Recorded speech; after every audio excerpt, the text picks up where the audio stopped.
आज का लेक्चर शुरू करते हैं ऑप्टिकल आइसोमेरिज्म। तो what is the optical isomerism? Optical isomerism, optical isomerism. तो ऑप्टिकल का मतलब यहां पर ऑप्टिक्स से है। ऑप्टिकल का मतलब यहां पर ऑप्टिक्स मतलब लाइट, और लाइट का मतलब यहां पर प्लेन पोलराइज लाइट से। कि जी प्लेन पोलराइज लाइट क्या होती है आगे बताते हैं। और आइसो मतलब सेम, मर मतलब मॉलिक्यूलर फॉर्मूला। तो ऑप्टिकल आइसोमर्स क्या है? तो ऑप्टिकल मतलब ऑप्टिक्स मतलब लाइट का मतलब यहां प्लेन पोलराइज लाइट से। कि जी प्लेन पोलराइज लाइट क्या होती है, तो आगे अपन बताते हैं प्लेन पोलराइज लाइट क्या होती है। तो पहले डिफाइन कर देते कि ऑप्टिकल आइसोमेरिज्म क्या है। तो compounds having same molecular formula, वैसे कंपाउंड जिसकी मॉलिक्यूलर फार्मूला सेम हो, स्ट्रक्चरल फार्मूला सेम, वैसे कंपाउंड जिसकी molecular formula same, structural formula same. Structure मतलब connectivity of atom in molecule same, लेकिन ऑप्टिकल एक्टिविटी डिफरेंट हो। तो वैसे कंपाउंड जिसकी molecular formula same, structural formula same, दो एक कंपाउंड हमने लिया सेम मॉलिक्यूलर फार्मूला का, सेम IUPAC ने मतलब सेम स्ट्रक्चरल फार्मूला का, लेकिन एक कंपाउंड लाइट मतलब प्लेन पोलराइज लाइट को अलग तरीके से बिहेव कर रहा है। एक प्लेन पोलराइज के साथ अलग तरीके से बिहेव कर रहा है और दूसरा अलग तरीके से बिहेव कर रहा है। तो दो कंपाउंड हमने ली है, दोनों की molecular formula structural formula same है, लेकिन एक कंपाउंड की बिहेवियर लाइट के प्रति अलग है, प्लेन पोलराइज लाइट के प्रति अलग है, और दूसरे कंपाउंड की बिहेवियर प्लेन पोलराइज लाइट के प्रति अलग है। तो दोनों कंपाउंड का same molecular formula, same structural formula, लेकिन लाइट के प्रति बिहेवियर, प्लेन पोलराइज लाइट के प्रति बिहेवियर डिफरेंट हो, तो उसे कहा जाता है optical isomers, and this phenomenon is called optical isomerism. तो ऑप्टिकल नाम इसलिए पड़ा क्योंकि लाइट के प्रति बिहेवियर उसकी क्या होती है, डिफरेंट होती है। Basic physical property, chemical property same है, लेकिन लाइट के प्रति जो बिहेवियर है वो डिफरेंट है। मेनली जो अंतर आता है वो लाइट के प्रति, लाइट के प्रति बिहेवियर अगर डिफरेंट हो तो उसे हम क्या कहते हैं, तो optical isomers, and this phenomenon is called optical isomerism. तो what is optical isomers? Optical isomers क्या है? तो compounds having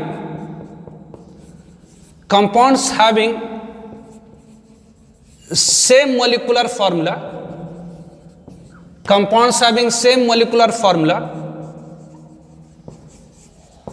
same structural formula,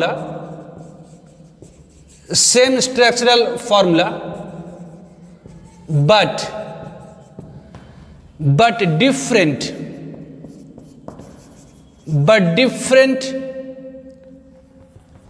optical activity. Optical मतलब लाइट के प्रति एक्टिविटी, ऑप्टिकल एक्टिविटी मतलब लाइट के प्रति activity, different optical activity are called, is called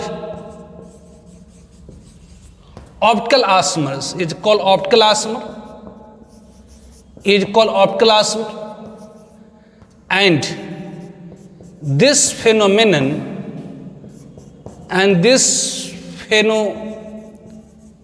is called optical isomerism, and this phenomenon is called optical isomerism. तो optical isomerism क्या है? तो ऑप्टिकल मतलब ऑप्टिक्स मतलब लाइट होता है। लाइट का मतलब यहां पर प्लेन पोलराइज लाइट से है। ये प्लेन पोलराइज लाइट क्या होती है आगे अपन बताते। और आइसोमर मतलब सेम मॉलिक्यूलर फॉर्मूला। तो दो ऐसे कंपाउंड जिसकी मॉलिक्यूलर फॉर्मूला सेम हो, स्ट्रक्चरल फार्मूला भी सेम हो, लेकिन लाइट के प्रति एक्टिविटी, लाइट मतलब यहाँ प्लेन पोलराइज लाइट के प्रति एक्टिविटी, प्लेन पोलराइज दो ऐसे कंपाउंड जिसकी molecular formula same, structural formula same, लेकिन प्लेन पोलराइज लाइट के प्रति एक्टिविटी डिफरेंट हो, मतलब लाइट के प्रति आचरण अलग अलग हो, दोनों कंपाउंड का लाइट के प्रति आचरण अलग अलग हो, तो वैसे कंपाउंड को हम कहते हैं optical isomer, and this phenomenon is called optical isomer. कि जी डिफरेंट ऑप्टिकल एक्टिविटी क्यों होती है? दोनों की मोलिकुलर फार्मूला सेम, दोनों की स्ट्रक्चर भी सेम है, मतलब सेम एक तरह की ही बॉन्डिंग है ना, दोनों में सेम तरह की बॉन्डिंग है, फिर लाइट के प्रति एक्टिविटी डिफरेंट क्यों होती है? तो लाइट के प्रति एक्टिविटी डिफरेंट होती है due to different relative arrangement of atom और ग्रुप इन स्पेस। जो एटम और ग्रुप की अरेंजमेंट होती है स्पेस में रिलेटिवली अलग अलग होती है, दोनों कंपाउंड में एक ही तरह की बॉन्डिंग है, लेकिन अरेंजमेंट ऑफ एटम और ग्रुप इन स्पेस अलग अलग तरीके से होता है, इस कारण से डिफरेंट। तो यहाँ पर लिख सकते हैं कि नोट कि different optical activity is due to, note मतलब ध्यान रखें कि डिफरेंट ऑप्टिकल एक्टिविटी क्यों होती है? तो different optical activity is due to, different optical activity is due to, different activity optical activity क्यों होती है? तो due to different relative arrangement of atom और group in space, due to different relative arrangement, due to different relative arrangement of atom और group in space. तो ये हो गई डिफिनेशन ऑप्टिकल आइसोमरिज्म की। ऑप्टिकल मतलब ऑप्टिक्स, ऑप्टिक्स मतलब light, light मतलब प्लेन पोलराइज लाइट। तो वैसे कंपाउंड जिसकी molecular formula same, structural formula same, लेकिन लाइट के प्रति एक्टिविटी, लाइट के प्रति आचरण दोनों कंपाउंड का अलग अलग हो, तो वैसे कंपाउंड को ऑप्टिकल आइसोमर कहेंगे। दोनों की मोलिकुलर फार्मूला सेम है, स्ट्रक्चर सेम मतलब सेम तरह की बॉन्डिंग है, लेकिन दोनों का बिहेवियर लाइट के प्रति अलग अलग हो, तो वैसे कंपाउंड को हम ऑप्टिकल आइसोमर कहते हैं। And this phenomenon is called optical isomerism, कि दोनों में सेम ही तरह का बॉन्डिंग है ना, सेम ही तरह का सिंगल बॉन्ड, डबल बॉन्ड, सब कुछ सेम ही तरह का बॉन्डिंग है। तो ऑप्टिकल एक्टिविटी डिफरेंट क्यों हो गई?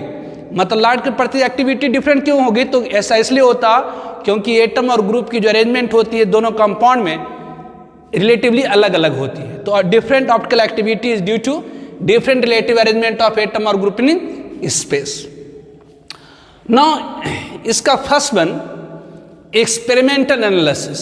तो first one is the experimental analysis of optical isomerism. Experimental analysis, experimental analysis of optical isomerism, experimental analysis of optical isomerism.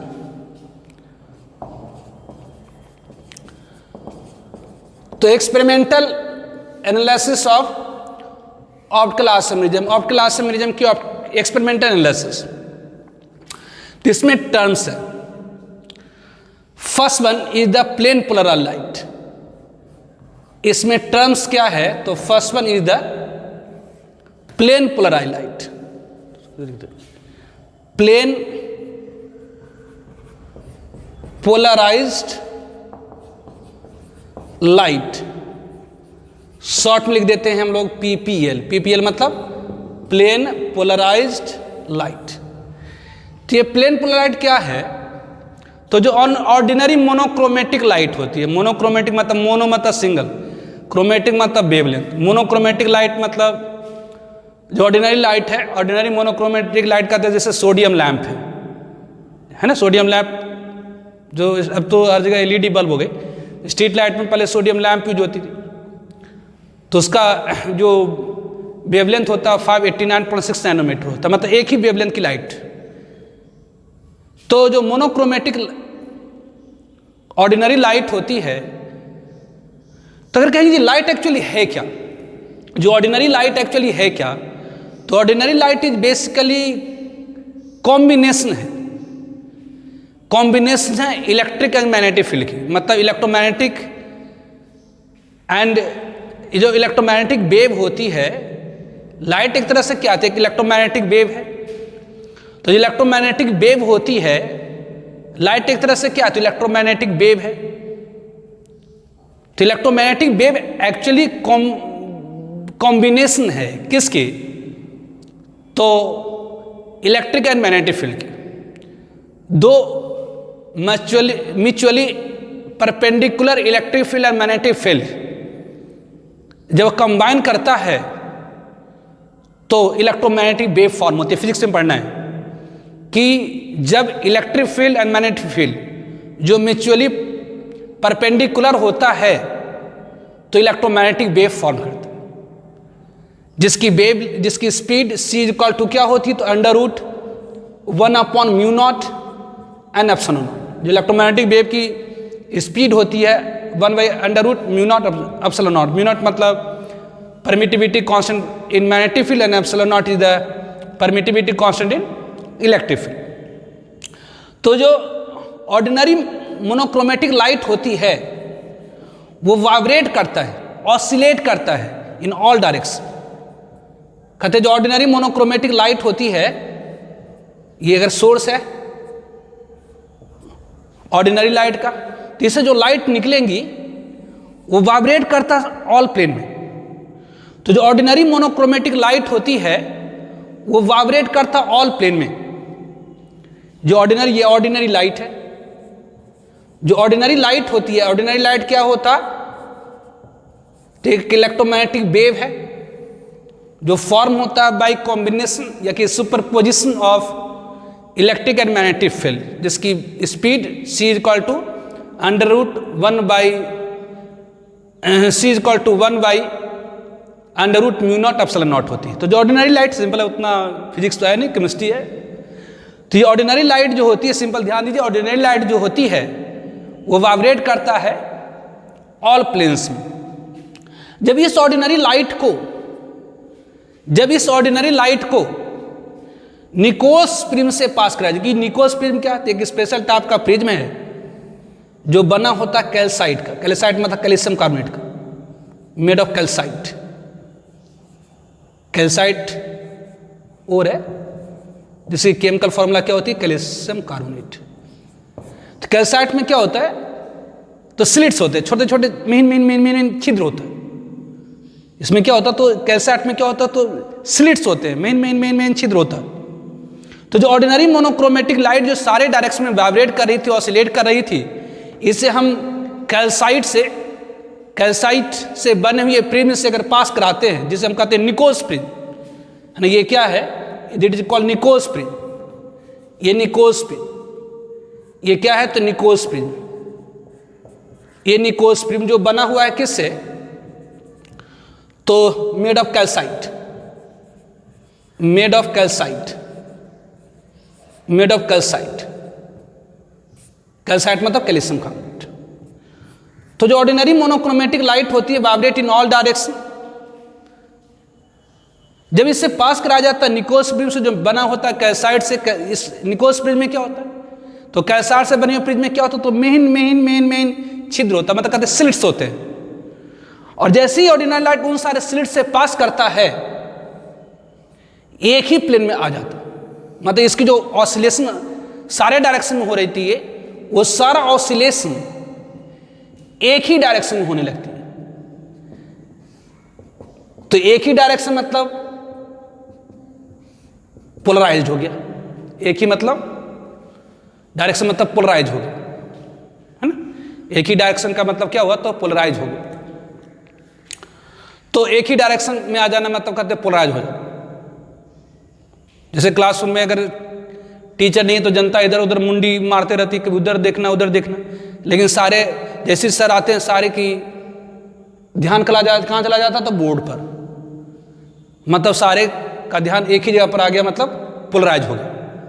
ऐसे उसे खींच रहा था, उसे खींच रहा था, उधर कर रहा था, उधर कर रहा था, उधर कर रहा था, लेकिन क्लासरूम में टीचर के घुसने के साथ ही सबकी ध्यान कहाँ चली गई, तो बोर्ड पर आ गई। उसी तरह से जो ऑर्डिनरी लाइट सारे डायरेक्शन में वाइब्रेट कर रही थी, ऑसिलेट कर रही थी, उसे हम निकोस प्रिज्म से पास करते हैं, तो वो लाइट एक ही प्लेन में आ जाती है। इस लाइट को कहा जाता है प्लेन पोलराइज लाइट। इसे क्या कहा जाता है? Plane polarise light. तो ordinary monochromatic light vibrate in all direction. जो ऑर्डिनरी मोनोक्रोमेटिक लाइट होती है वो वाइब्रेट करता है सारे डायरेक्शन, लेकिन जैसे उसे निकोस प्रिज्म से पास करते जो बना होता है कैल्साइट से, जिसमें स्लिट्स होते हैं, तो सारी लाइट एक ही डायरेक्शन में आ जाती हैं। That is called plane polarise light. तो प्लेन पोलराइज लाइट क्या है? तो when ordinary monochromatic light is pass through Nicol's prism जो बना होता है कैल्साइट से having slits vibrate in single plane. तो ये जो लाइट सारे डायरेक्शन में ऑसिलेट करी तो एक ही डायरेक्शन में ऑसिलेट करा, that is called plane polarise light. तो बेसिस से अपन लिखेंगे। तो प्लेन पोलराइज लाइट क्या होती है? तो प्लेन पोलराइज लाइट क्या है? तो व्हेन ऑर्डिनरी लाइट, मतलब ऑर्डिनरी मोनोक्रोमेटिक लाइट ऑब्वियसली, तो व्हेन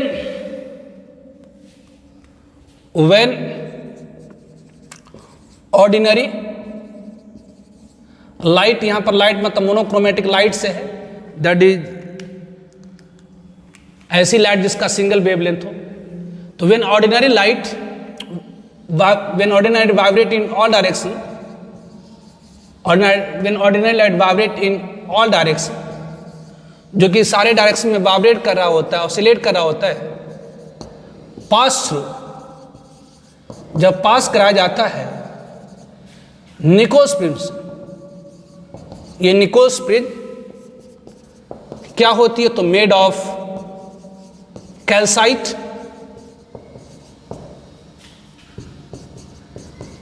having slits. तो when ordinary light vibrate in all direction pass through Nico's prisms, vibrate in, तो वाइब्रेट करने लगता है किस में? तो वाइब्रेट इन सिंगल प्लेन, एक ही प्लेन में वाइब्रेट करने लगता है। कॉल कहलाता है plane polarise light, call plane polarise light. तो जब ऑर्डिनरी लाइट जो कि वाइब्रेट कर रहा है सारे डायरेक्शन में पास कराया जाता है निकोस प्रिज्म से, निकोस प्रिज्म जो बना होता है कैल्साइट से, जिसमें महीन महीन छिद्र होती हैं, मतलब स्लिट्स होती हैं। तो जब इस महीन महीन छिद्र से ये जो लाइट जो सारे डायरेक्शन में वाइब्रेट कर रहा था पास करता तो एक ही प्लेन में आ जाता, that is called plane polarise light. तो when ordinary light vibrate in all direction pass to Nicol's prism made of, Nicol's prism क्या है? तो जो बना होता है कैल्साइट से, जिसमें स्लिट्स होती हैं। तो जब ऑर्डिनरी लाइट को निकोस प्रिज्म से पास करते हैं तो वो लाइट एक ही प्लेन में वाइब्रेट करने लगता, इसे कहा जाता है प्लेन पोलराइज लाइट, शॉर्ट में पीपीएल। अब इस प्लेन पोलराइज लाइट को है ना, ये फिर से बना देते हैं। ये ऑर्डिनरी लाइट, ये लाइट सोर्स है, ये लाइट सोर्स है जो वाइब्रेट कर रहा था सारे डायरेक्शन, जो लाइट सोर्स है ये वाइब्रेट कर रहा था सारे डायरेक्शन, ऑर्डिनरी लाइट, ये ऑर्डिनरी लाइट थी जो वाइब्रेट कर रही थी सारे डायरेक्शन। जब इसे निकोस प्रिज्म से पास कराए, जब इसे निकोस प्रिज्म से पास कराए, निकोस साइंटिस्ट का नाम है, निकोस पे जो बना होता है कैल्साइट का, जिसमें मेन मेन छिद्र होती है, स्लिट्स होती हैं, जब इसे पास कराया जाता है तो ये जो लाइट है एक ही प्लेन में आ जाती है, that is called plane polarise light, short में कहते हैं पीपीएल। यदि इस प्लेन पोलराइज लाइट को पास कराते हैं एक टेस्ट ट्यूब में, एक ग्लास का टेस्ट ट्यूब बना हुआ है, ये टेस्ट ट्यूब है, ये ट्यूब है, इधर ग्लास लगी है, इधर ग्लास है, इधर भी ग्लास है, इधर ही ग्लास लगा हुआ, इधर भी ग्लास लगा हुआ। ये मतलब कि ये इसका माउथ है, इसमें सॉल्यूशन भर दीजिए, किसी कंपाउंड का सॉल्यूशन बना के डाल दीजिए, कोई भी कंपाउंड जो कंपाउंड मन करे, ये सॉल्यूशन है ऑफ अ कंपाउंड, एक कंपाउंड का घोल बना के इसमें डाल दीजिए। मान लेते हैं इसका कॉन्सेंट्रेशन 100 ग्राम पर मिलीलीटर है और इसकी लेंथ मान लेते हैं L डेसीमीटर है ना, इसका लेंथ L डेसीमीटर। तो ऑर्डिनरी लाइट जो वाइब्रेट कर रहा था सारे प्लेन में, जब इसे निकोस प्रिज्म से पास कराया गया तो वाइब्रेट करने लगा सिंगल प्लेन में, that is called plane polarise light इस प्लेन पोलर लाइट को यदि सोल्यूशन ऑफ अ कंपाउंड एक कंपाउंड के सोल्यूशन से पास करते हैं तो आप देखेंगे कि या तो प्लेन पोलर लाइट कुछ एंगल से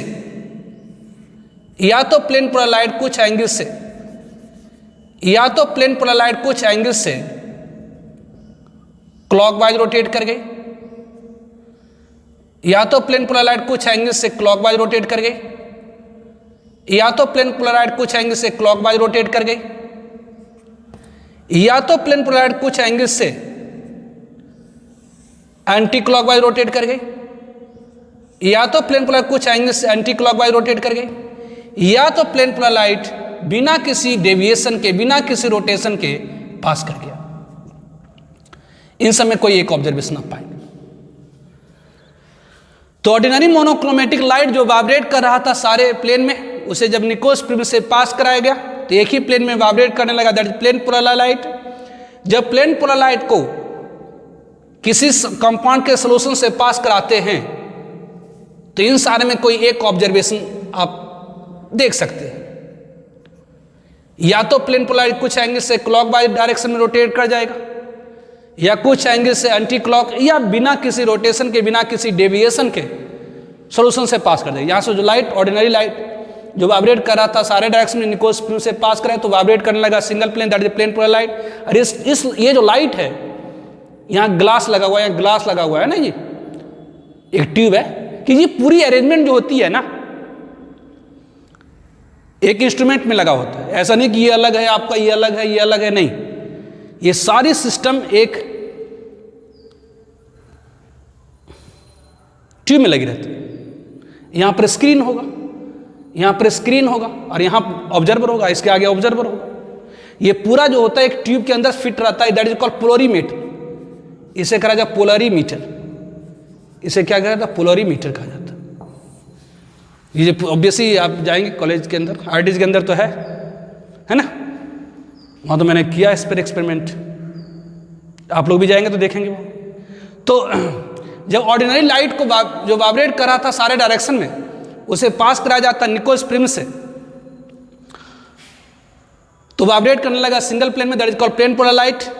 जब प्लेन पोलर लाइट को पास करते हैं सोल्यूशन ऑफ अ कंपाउंड एक कंपाउंड के सोल्यूशन से, तो या तो प्लेन पोलर लाइट कुछ एंगल से क्लॉकवाइज घूम जाएंगे, या कुछ एंगल से एंटी क्लॉक घूम जाएंगी, या बिना रोटेशन के आ जाएगा। इसके स्क्रीन पर आप देख सकते हैं, ये ऑब्जर्वर है। ये पूरी सेटअप एक ट्यूब में फिट रहती है, सिर्फ सोर्स को छोड़ करके। ये पूरी जो सेटअप है एक ट्यूब में फिट रहती है, जिसे कहते हैं polarimeter.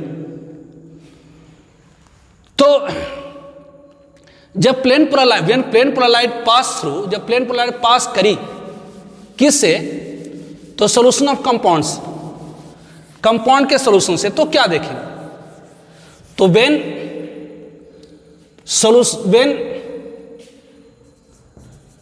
Plane polar light PPL short में पास थ्रू, जब प्लेन पोलर लाइट क्या हुआ, तो पास थ्रू सॉल्यूशन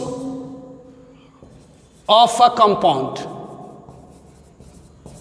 एक कंपाउंड के solution, then one of the following observation, one of the following observation can be made।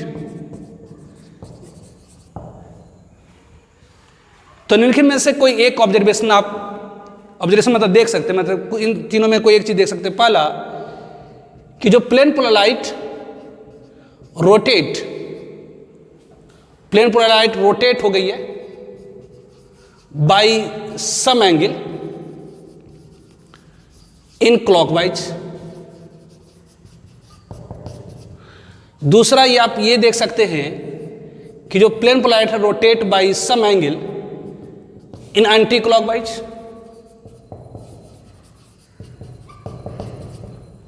और तीसरा PPL passes solution without any rotation, without any rotation।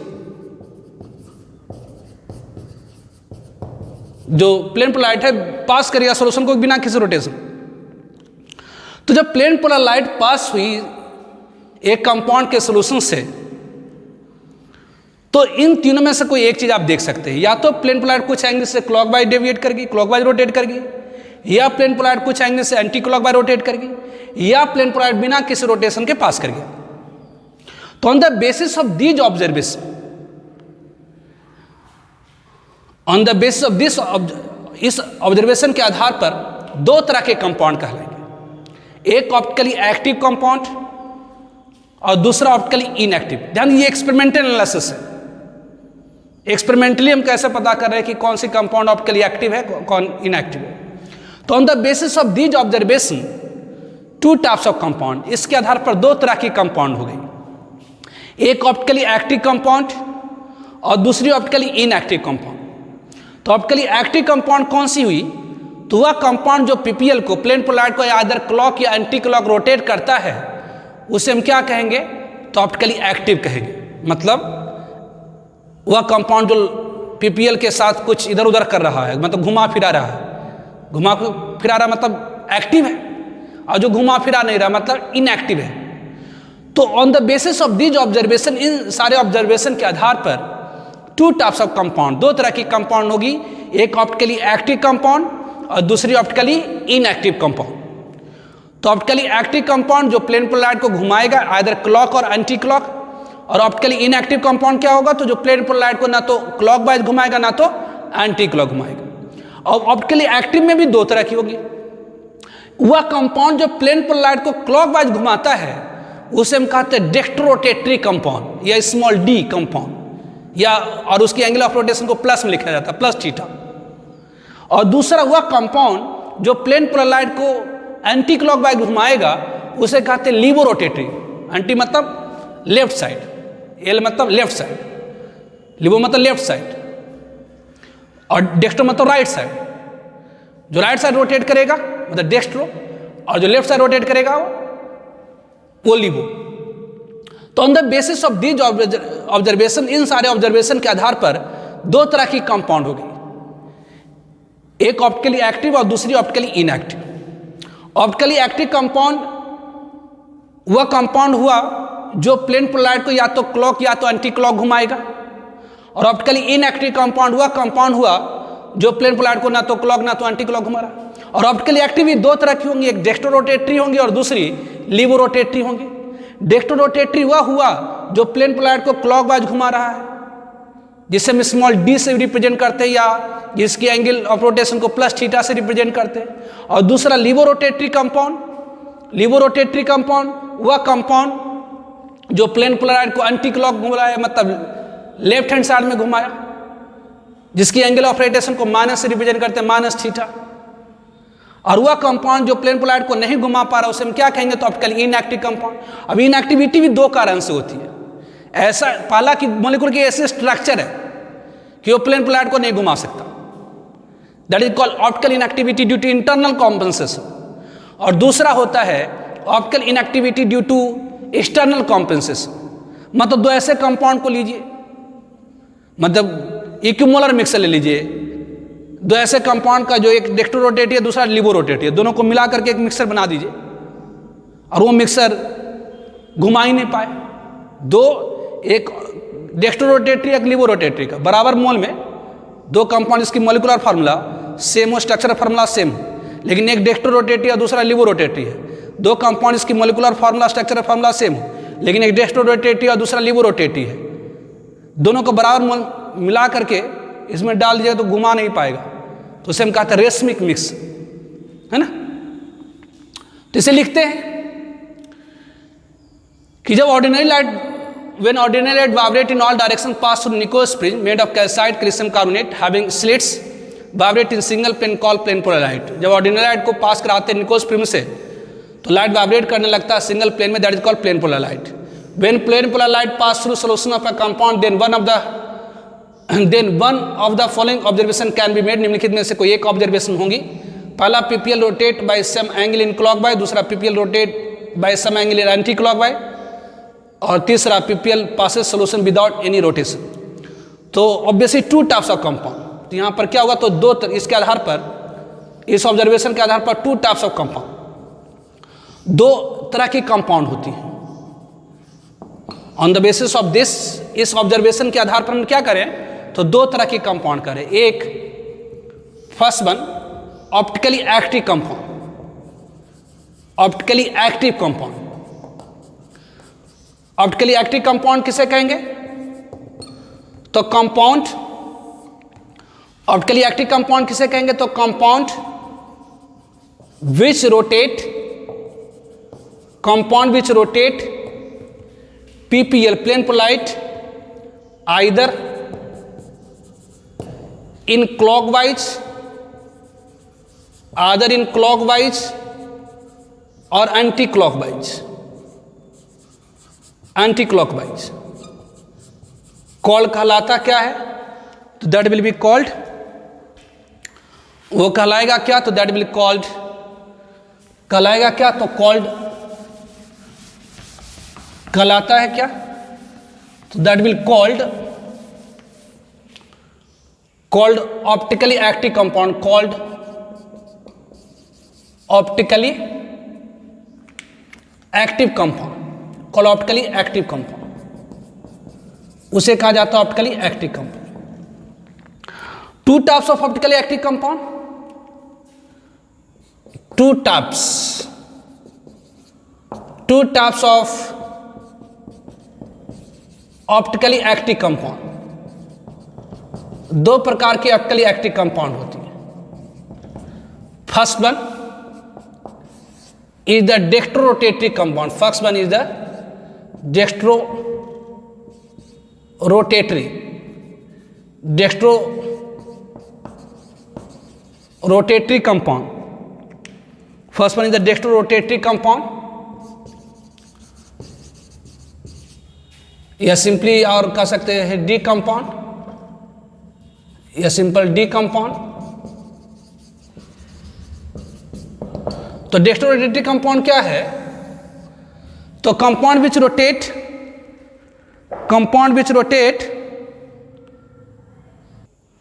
तो dextrorotatory compound या D compound, तो compound which rotate, compound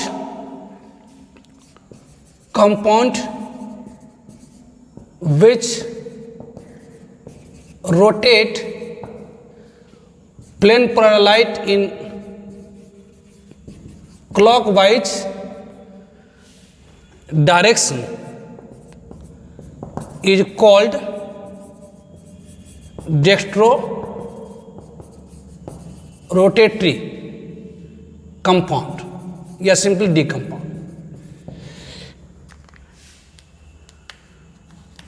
dextrorotatory compound और simple D compound, dextrorotatory compound और simple D compound, dextrorotatory compound और dextrorotatory compound.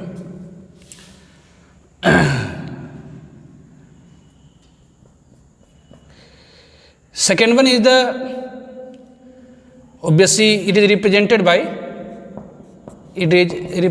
by its angle of, इसकी जो angle of rotation होती है, it's angle of rotation represented bye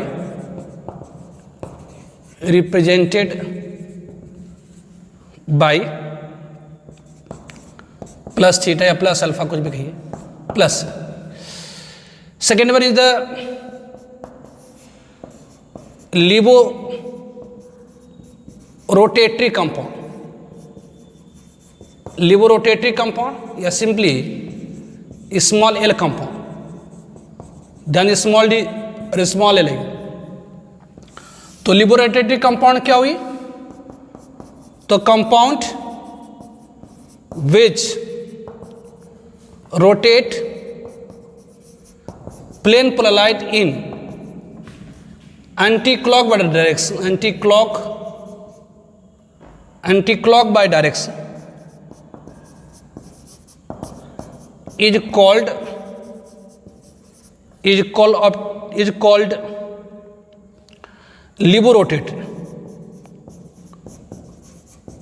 liborotatory compound। is called levorotatory compound. Its angle of rotation, इसकी जो angle of rotation है, its angle of rotation, its angle of rotation is represented by its angle of rotation is represented by plus minus theta या minus alpha, कुछ भी कहिए। ध्यान दीजिए, Dexter मतलब हुआ राइट, डेक्स्टर मतलब क्या, तो राइट या कि क्लॉकवाइज, और लीवो मीन्स क्या हुआ, तो लेफ्ट और एंटी क्लॉकवाइज। तो डेक्स्टर मतलब राइट या क्लॉकवाइज, लीवो मतलब लेफ्ट और एंटी क्लॉकवाइज। तो वह कंपाउंड जो प्लेन पोलैरिटी को क्लॉकवाइज डायरेक्शन में रोटेट करता है, that is called dexter rotatory compound और डी कंपाउंड। और वह कंपाउंड जो प्लेन पोलैरिटी को एंटी क्लॉकवाइज डायरेक्शन में रोटेट करता है, that is called laevo rotatory compound और एल कंपाउंड। तो डेक्स्टर रोटेटरी कंपाउंड और laevo rotatory compound. Now optically inactive compound, second one is optically inactive compound. दो तरह के कंपाउंड, एक ऑप्टिकली एक्टिव कंपाउंड और दूसरा ऑप्टिकली इनएक्टिव कंपाउंड। तो ऑप्टिकली इनएक्टिव कंपाउंड किसे कहेंगे, तो वह कंपाउंड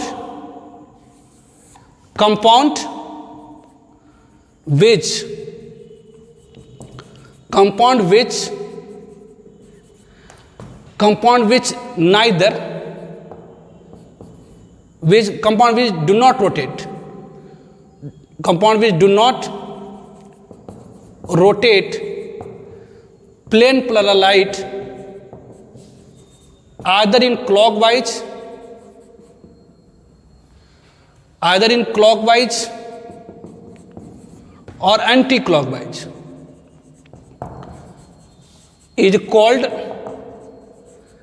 कहलाता क्या, तो is called कहलाता है क्या, तो is called optically inactive compound, is called optically inactive compound.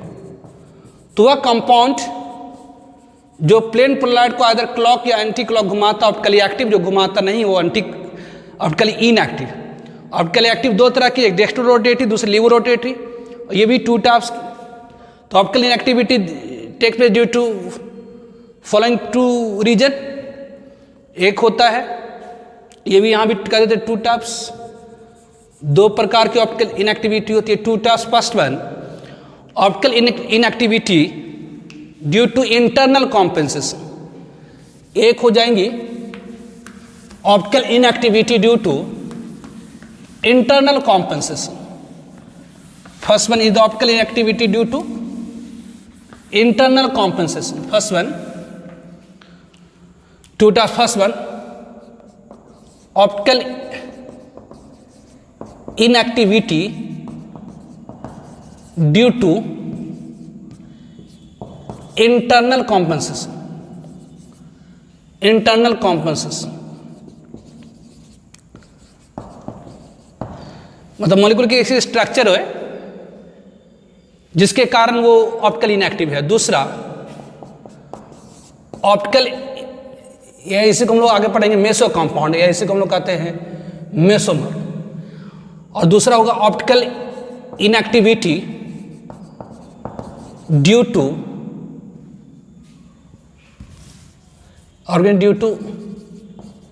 Internal compensation, और दूसरा optical inactivity due to external compensation, due to external compensation. तो दो तरह की ऑप्टिकल इनएक्टिविटी होगी, एक ड्यू टू इंटरनल कॉम्पेंसेशन, मतलब मॉलिक्यूल की स्ट्रक्चर ऐसी होगी कि एक पार्ट मॉलिक्यूल का एक पार्ट क्लॉकवाइज घुमाना चाहेगा, दूसरा एंटी क्लॉक घुमाना चाहेगा, तो नेट रोटेशन नहीं होगी, मतलब ऑप्टिकली इनएक्टिव। या दो ऐसे कंपाउंड को बराबर मोल में लीजिए, मतलब दो ऐसे स्टीरियो आइसोमर को बराबर में मोल में लीजिए जिसमें से एक क्लॉकवाइज घुमाना चाहता है, दूसरा एंटी क्लॉक, दोनों को बराबर मोल ले लेंगे तो नेट रोटेशन जीरो हो जाएगी, मतलब ऑप्टिकली इनएक्टिव हो जाएगी। तो ऑप्टिकल इनएक्टिविटी दो कारण से, एक होती है optical inactivity due to internal compensation that is also called mesomers या मेसो कंपाउंड, और दूसरा optical inactivity due to external compensation जिसे हम लोग रेसमिक मिक्सर भी कहते हैं, आगे अपन पढ़ेंगे। तो एक्सटर्नल कॉम्पेंसेशन के कारण जो होता है ऑप्टिकल इनएक्टिविटी उसे कहा जाता है रेसमिक मिक्सर, और optical activity due to internal compensation के कारण होता है that is called meso compound. तो एक्सपेरिमेंटल एनालिसिस बता रहे हैं ऑप्टिकल आइसोमेरिज्म की। मैंने आपको बताया कि जो ऑर्डिनरी लाइट होती है वाइब्रेट इन ऑल डायरेक्शन, जब इसे पास कराया जाता है निकोल्स प्रिज्म से तो जो ऑर्डिनरी लाइट है वाइब्रेट करने लगता है सिंगल प्लेन में, that is called plane polar light.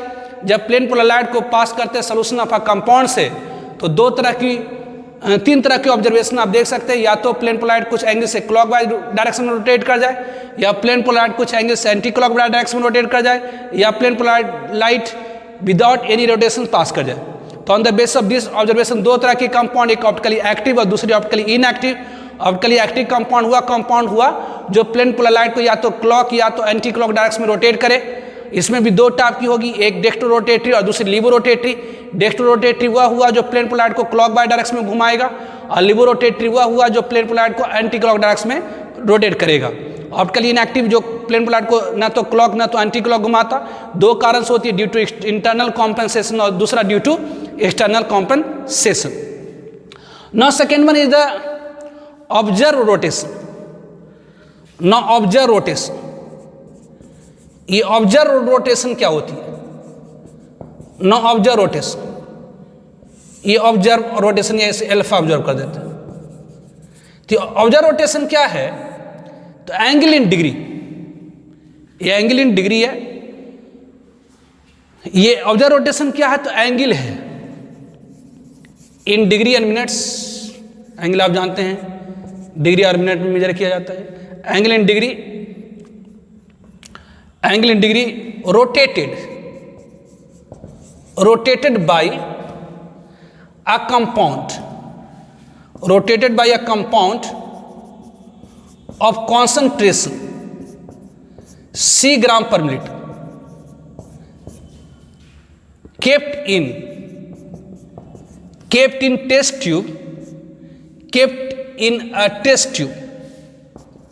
test tube of length L decimeter is called observed rotation, is called observed rotation। तो ऑब्जर्व रोटेशन क्या है? तो एंगल इन डिग्री। ये ऑब्जर्व रोटेशन क्या है? तो एंगल इन डिग्री है। ऑब्जर्व रोटेशन क्या है? तो एंगल इन डिग्री। तो angle in degree rotated by a compound of concentration C gram per milliliter kept in a test tube of length L decimeter is called observed rotation। तो observe rotation क्या है? तो angle in degree है। Angle in degree rotated by a compound of concentration C gram per milliliter kept in a test tube। Correct compound लीजिए, उसका solution बनाइए, उसका concentration C gram per milliliter ले लीजिए, सपोज हुआ, और उसको टेस्ट ट्यूब में रख दीजिए। जानिए टेस्ट ट्यूब, पोलरीमीटर में जो ट्यूब है उसकी लेंथ L डेसीमीटर। ध्यान दीजिए टेस्ट ट्यूब की जो लंबाई होती है वो किस में होती है? डेसीमीटर में होती है। ध्यान रखिएगा decimetre. Is called observe rotation.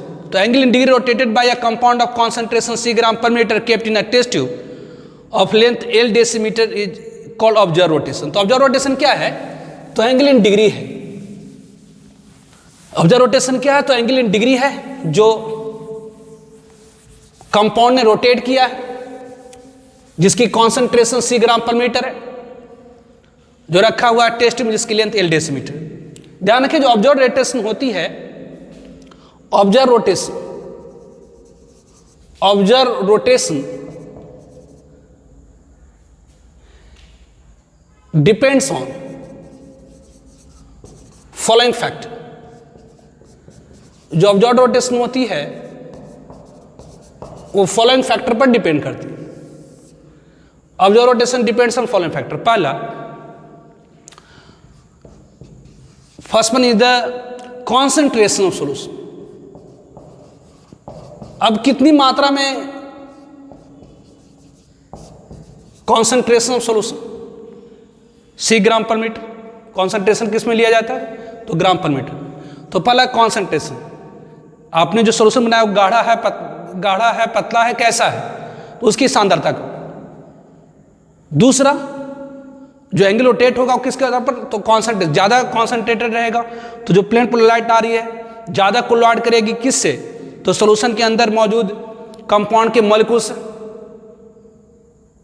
तो ऑब्वियसली तो उसके कारण अलग टाइप से रोटेशन होगी। अगर कम कॉन्सेंट्रेशन होगा तो कम कॉलिजन होगी प्लेन पोलराइट और कंपाउंड के मॉलिक्यूल से, तो अलग रोटेशन होगी। तो ऑब्वियसली जो एंगल ऑफ रोटेशन है प्लेन पोलराइट जो कितना एंगल से रोटेट करेगा वो डिपेंड करता है किसके ऊपर? तो कॉन्सेंट्रेशन सोल्यूशन के ऊपर, मतलब कितना ज़्यादा मॉलिक्यूल सोल्यूशन के अंदर मौजूद है उसके आधार पर। क्योंकि जो लाइट प्लेन पोलराइट आती है सोल्यूशन के अंदर जो मौजूद मॉलिक्यूल है उसे कोलॉइड करती है, जिसके कारण जो रोटेशन होगा अफेक्ट होगा। तो पहली ऑब्जर्व रोटेशन डिपेंड करता है फॉलोइंग फैक्टर। पहला कॉन्सेंट्रेशन टेस्ट ट्यूब, दूसरा length of the test tube, length of the test tube, test tube की जो लंबाई कितनी है, दैट इज 1 डेसीमीटर।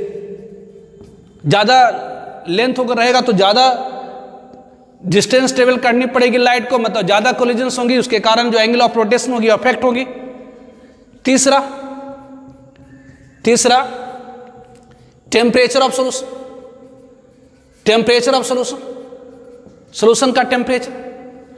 चौथा nature of solvent, nature of solvent, और बेसिक तो चौथा नेचर ऑफ सॉल्वेंट, सॉल्वेंट के नेचर के ऊपर। पांचवा obviously nature of compound, compound कैसी नेचर की है, nature of compound, nature of compound. और छठा wavelength of light, wavelength of light, wavelength of light, light जो यूज करे उसकी वेवलेंथ क्या है। तो जो ऑब्जर्व रोटेशन है कितनी एंगल रोटेट होगी प्लेन पोलराइट, ये डिपेंड करता है कि सॉल्यूशन की कॉन्सेंट्रेशन कितनी है, ट्यूब की टेस्ट ट्यूब की लंबाई कितनी है, सॉल्यूशन का टेम्परेचर कैसा, नेचर ऑफ सॉल्वेंट क्या है, नेचर ऑफ कंपाउंड क्या है, वेवलेंथ ऑफ लाइट क्या है। तो जनरली हम लोग करते क्या है, तीन सारे को फिक्स रखते हैं, इन सारों क्या रखते हैं तो फिक्स रखते हैं। Temperature of solution, nature of solvent, nature of compound, एक ही कंपाउंड की कॉन्सेंट्रेशन अलग कर करके आप निकाल सकते हैं। Wavelength of light, light generally sodium lamp होती है, सोडियम लैंप की जो वेवलेंथ होती है, सोडियम लैंप जो सोडियम लाइट होती है उसकी जो वेवलेंथ होती है lambda is equal to 589.6 nanometre होती है। तो ये जनरली फिक्स होती है, कांस्टेंट होती है। इसका मतलब जो ऑब्जर्व रोटेशन है, इसका मतलब जो ऑब्जर्व रोटेशन है, इसका मतलब जो ऑब्जर्व रोटेशन है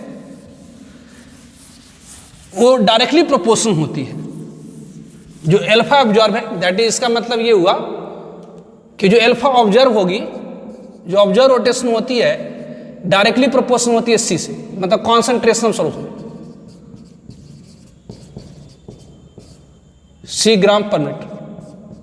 जो ऑब्जर्व रोटेशन होती है डायरेक्टली प्रोपोर्शनल होती है किसके, तो कॉन्सेंट्रेशन ऑफ सॉल्यूशन की। जितनी ज़्यादा कॉन्सेंट्रेशन ऑफ सॉल्यूशन होगी उतनी ज़्यादा ऑब्जर्व रोटेशन होगी। डायरेक्टली प्रोपोर्शनल होती है किसके, तो लेंथ ऑफ टेस्ट ट्यूब की। डायरेक्टली प्रोपोर्शनल होती है किसके, तो लेंथ ऑफ टेस्ट ट्यूब की, दैट इज इन डेसीमीटर। तो दोनों को कंबाइन करके लिखे तो ऑब्जर्व रोटेशन डायरेक्टली प्रोपोर्शनल हो जाती है किससे, कॉन्सेंट्रेशन और length of the test tube. Obviously अगर यहां से प्रोपोर्शनलिटी को हटाएं तो एक कांस्टेंट आ जाएगा, इंटू ये सी इंटू ए लोगे, इसका मतलब वेयर कांस्टेंट यहां पर के का देते हैं, वेयर के इज प्रोपोर्शनलिटी कांस्टेंट, जहां पर के क्या है तो प्रोपोर्शनलिटी कांस्टेंट है, कहलाता है कॉल्ड, कहलाता है कॉल्ड स्पेसिफिक रोटेशन। इसे क्या कहा जाता है, स्पेसिफिक रोटेशन। मतलब के मतलब इसका मतलब जो स्पेसिफिक रोटेशन होगी, इसका मतलब जो स्पेसिफिक रोटेशन होगी, इसका मतलब जो स्पेसिफिक रोटेशन होगी जो स्पेसिफिक रोटेशन होंगी, इसका मतलब जो स्पेसिफिक रोटेशन होंगी, specific rotation is equal to क्या हो गई, तो observe rotation alpha observe upon C into L, ये कॉन्सेंट्रेशन इन ग्राम पर metre into length of test tube in decimetre. जानते स्पेसिफिक रोटेशन को रिप्रेजेंट किया जाता है, रिप्रेजेंटेड एज वाट एल्फा या थीटा, कुछ भी दीजिए, और ये बड़ी ब्रैकेट में यहाँ पर टेम्परेचर लीजिए T डिग्री सेल्सियस, मतलब सोल्यूशन का टेम्परेचर है लैम्डा। स्पेसिफिक रोटेशन को रिप्रेजेंट किया जाता है obviously alpha,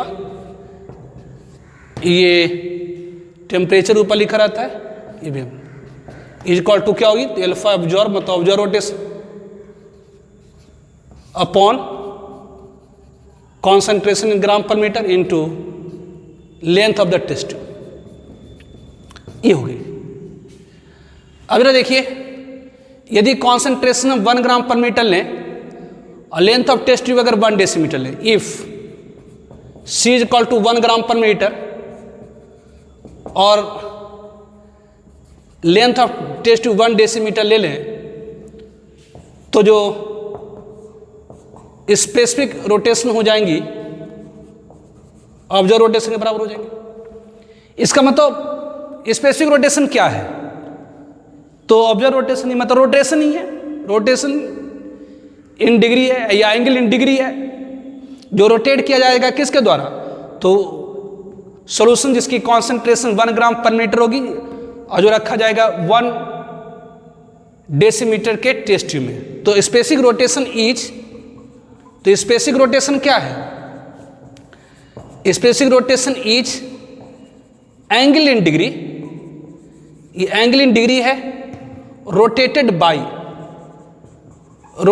bye solution of concentration, by solution of concentration rotated by compound of concentration 1 gram per meter kept in test tube of length 1 decimetre. तो specific rotation क्या है, तो observe rotation, ये मतलब एंगल इन डिग्री ही है, जो rotate किया जाएगा किसके द्वारा, तो सॉल्यूशन ऑफ अ कंपाउंड जिसकी कॉन्सेंट्रेशन 1 ग्राम पर मीटर होगी और टेस्ट ट्यूब का अगर हम concentration of compound in solutions, compound की जो कॉन्सेंट्रेशन सॉल्यूशन के अंदर अगर हम 1 ग्राम पर मीटर रखें और टेस्ट ट्यूब की लंबाई अगर 1 डेसीमीटर रखें, तब जितनी रोटेशन आएंगी उसे हम क्या कहेंगे, तो ऑब्जर्व रोटेशन, उसे हम क्या कहेंगे, तो स्पेसिफिक रोटेशन। तो ऑब्जर्व रोटेशन क्या हुआ, तो angle in degree rotated by solution of a concentration. ये ऑब्जर्व रोटेशन क्या है, तो angle in degree rotated by solution जिसकी कॉन्सेंट्रेशन C ग्राम पर मीटर है और जो रखा गया टेस्ट ट्यूब जिसकी लेंथ L डेसीमीटर है। ऑब्वियसली आपने देखा कि जो ऑब्जर्व रोटेशन होती है वो डिपेंड करता है कॉन्सेंट्रेशन के ऊपर, मतलब जितनी ज़्यादा नंबर ऑफ मॉलिक्यूल सॉल्यूशन के अंदर होगी उतनी ज़्यादा प्लेट पर लाइट कोलवाड करेंगी, मतलब उतना ज़्यादा रोटेशन होगा। मतलब जो ऑब्जर्व रोटेशन होती है डायरेक्टली प्रोपोर्शनल होती है कॉन्सेंट्रेशन ऑफ सॉल्यूशन के, डायरेक्टली प्रोपोर्शनल होती है length of the test tube, जितनी ज़्यादा लंबाई होगी टेस्ट ट्यूब की उतना ज़्यादा लाइट को डिस्टेंस ट्रेवल करना पड़ेगा, मतलब उतनी ज़्यादा कोलिजन होगी, मतलब उतनी ज़्यादा रोटेशन होगी। तो जो ऑब्जर्व रोटेशन होती है वो डायरेक्टली प्रोपोर्शनल होती है कॉन्सेंट्रेशन ऑफ सॉल्यूशन के डायरेक्टली प्रोपोर्शनल होती है length of the test tube के। तो अगर इन दोनों कंबाइन को लिखे तो observe rotation directly proportional C into L. अगर प्रोपोर्शनिटी को हटाएं तो एक कांस्टेंट आता है that is called specific rotation, जिससे रिप्रेजेंट करा जाता है इस तरह से, मतलब ये एंगल हो गया, ये लैम्डा, ये टेम्परेचर ऑफ सॉल्यूशन होता है, ये वेवलेंथ ऑफ लाइट है। इसे स्पेसिफिक रोटेशन, मतलब ये स्पेसिफिक रोटेशन इक्वल टू क्या हो गई, तो observe rotation upon C into L this one. तो ऑब्वियसली अगर कॉन्सेंट्रेशन 1 ग्राम पर मीटर लें और length of the test 1 decimetre लें तो जो स्पेसिफिक रोटेशन होती है ऑब्जर्व रोटेशन के बराबर हो जाती है। तो स्पेसिफिक रोटेशन क्या है, तो एंगल इन डिग्री है, लेकिन रोटेट किया जाएगा किसके द्वारा, तो यदि सॉल्यूशन का कॉन्सेंट्रेशन 1 ग्राम पर मीटर रखा जाए और length of the test tube 1 decimetre रखा जाए। तो ये एक्सपेरिमेंटल एनालिसिस है, ये जो आपने पढ़ा ये क्या है, तो एक्सपेरिमेंट करें। ऑब्वियसली ऑर्डिनरी लाइट लिए, ऑब्वियसली निकोस प्रिम लिए, उसे पास कराए, मतलब पूरा पोलरीमीटर का सेटअप लिए और सोल्यूशन बना बना के टेस्ट ट्यूब में डाल डाल के देख रहे हैं कि घूम रहा है प्लेन पोलैरिटी लाइट की नहीं घूम रहा है। अगर घूम रहा है तो ऑप्टिकली एक्टिव, अगर प्लेन पोलैरिटी नहीं घूम रहा है तो ऑप्टिकली इनएक्टिव, अगर क्लॉक वाइज घूम रहा है तो डेक्स्ट्रो रोटेटिव, अगर नहीं एंटी क्लॉक घूम रहा है तो लिबो रोटेटिव। मतलब कौन घूम रहा है कौन नहीं घूम रहा है, घूम रहा है तो कितना घूम रहा है, तो ये पता करने के लिए आप पूरा पोलरीमीटर ले आए हैं और उसमें सोल्यूशन बना बना के देख रहे। तो ये एक्सपेरिमेंटल हुआ। तब हमारे दिमाग में कि भी इतने एक्सपेरिमेंटली तो हम पता कर सकते हैं, लेकिन थ्योरेटिकली कैसे पता करें? थ्योरेटिकली हम कैसे पता करेंगे कि ये दिया हुआ कंपाउंड ऑप्टिकली एक्टिव होगा और ये दिया हुआ कंपाउंड ऑप्टिकली इनएक्टिव होगा? तो ये तो एक्सपेरिमेंटल एनालिसिस हुई कि बेसिस कंपाउंड लाइए, उसका सोल्यूशन बनाइए, सोल्यूशन बना के टेस्ट में डाल दीजिए, है ना, पोलरीमीटर वाले टेस्ट में डाल दीजिए, फिर स्क्रीन के ऊपर देखिए कि कितना रोटेट हो रहा, क्लॉक वाइज रोटेट हो रहा, एंटी क्लॉक हो रहा कि नहीं रोटेट हो रहा। तो ये एक्सपेरिमेंटल एनालिसिस हुई। लेकिन थ्योरेटिकली हम कैसे बता पाएंगे कि दिया हुआ कंपाउंड प्लेन पोलैरिटी को घुमाएगा कि नहीं घुमाएगा? तो दूसरा ये एक्सपेरिमेंटल एनालिसिस हुआ। मेनली हमें क्या पढ़ना है? Theoretical analysis, theoretical analysis of optical isomerism. ये तो एक्सपेरिमेंटल एनालिसिस से हमने देखा कुछ टर्म कि डेक्स्ट्रो रोटेटिव कंपाउंड क्या होती है, लिबो रोटेटिव कंपाउंड क्या होता है, ऑप्टिकली एक्टिव कंपाउंड क्या होता है, ऑप्टिकली इनएक्टिव कंपाउंड क्या होता है, ऑब्जर्व रोटेशन क्या होता है, स्पेसिफिक रोटेशन क्या होता है। तो ये सारे टर्म को हमने देखा। मेनली हम लोग को जो पढ़ना है theoretical analysis of optical isomerism, तो वो हम लोग अब नेक्स्ट वीडियो में करेंगे। आज का लेक्चर यहीं पर हम समाप्त करते हैं, ठीक है।